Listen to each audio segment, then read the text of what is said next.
Should we be concerned about how we are perceived in Western media? I guess the Muslim world. I used to be, but now I feel indifferent about what they say about us, be it negative or positive. I'm more concerned with how we perceive them. Yeah. I'm more concerned about that. That's more important than how they can perceive us. Who cares? I honestly don't care how they perceive us. I understand all of the arguments about why we should care, and Rasulullah sallallahu alaihi wasallam didn't completely dismiss the public image of Muslims and the perception of Muslims, obviously. So I'm not saying be completely dismissive of it. But don't put them on a pedestal. It's more important how we perceive them, and that we perceive them accurately.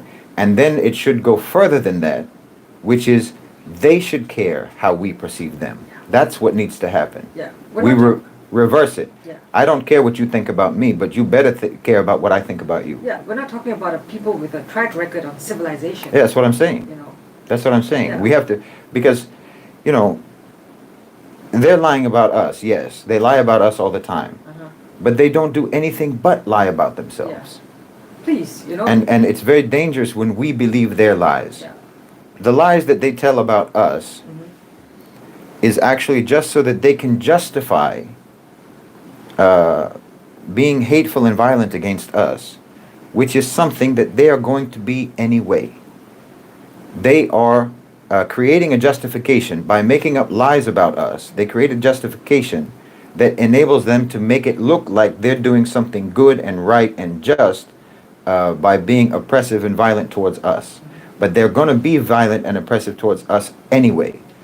They come up with these stories and these slanders against us so that they can make themselves feel better about what they're doing.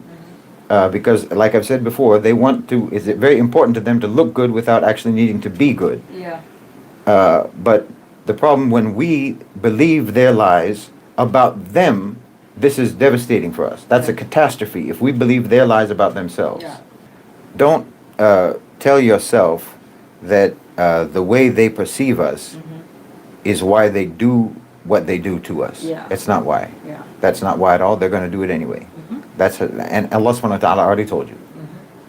It's Allah didn't say that they are enemies to you because they don't understand you. They didn't say that that's why. They hate you. They hate the truth. They want to extinguish the light of Allah subhanahu wa ta'ala with their mouths. It's very rational. That's the meaning of that ayah explains to you all of the slanders and the lies that they tell about us. They're trying to extinguish the light of Allah with their mouths. So that's we don't have to be concerned about trying to correct that because it's lies, and they know that it's lies, and that's not why they do what they do. Because they say that because that's what they're going to do anyway. And so we need to make sure that our perception of them is based upon our own standpoint and our own understanding and our own belief and upon our deen and upon our actual historical experience with them and objective reality. That's how we have to make our judgment about them. So we have to make sure that our perception of them is accurate and not worry so much about their perception of us.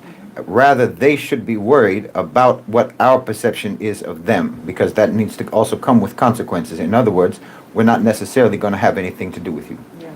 Once you see the West for what it is, you can never unsee it. That's right. That's right. And they need to see it. This is what you owe them. This is what you owe them. You need to show them who they are, because this is the only thing that can maybe help them. And that's really to me, that's the best form of da'wah. That's the big obstacle to them coming to Islam, because they think that they're just so great already, and they're so lied to about themselves. They're so delusional about themselves. And the worst approach to da'wah that I've ever seen in my life is the one that has been advocated for the longest time. And when I was young, I don't know how it's still there. Is this idea of we need to de-emphasize the differences between us. Oh wow. Why would they come to Islam then if it's the same as what they've got? Yeah, we're all the same. You don't, because the people who come up with that, they are not people who were saved from kufr and came to Islam. So you don't know how miserable it actually is to be a kafir. It's actually a miserable state of affairs. It's a miserable way of life. to be a kafir. So if a Muslim comes to you and says, what I'm offering you is the same as what you've already got, well, thank you, but no thank you. Yeah.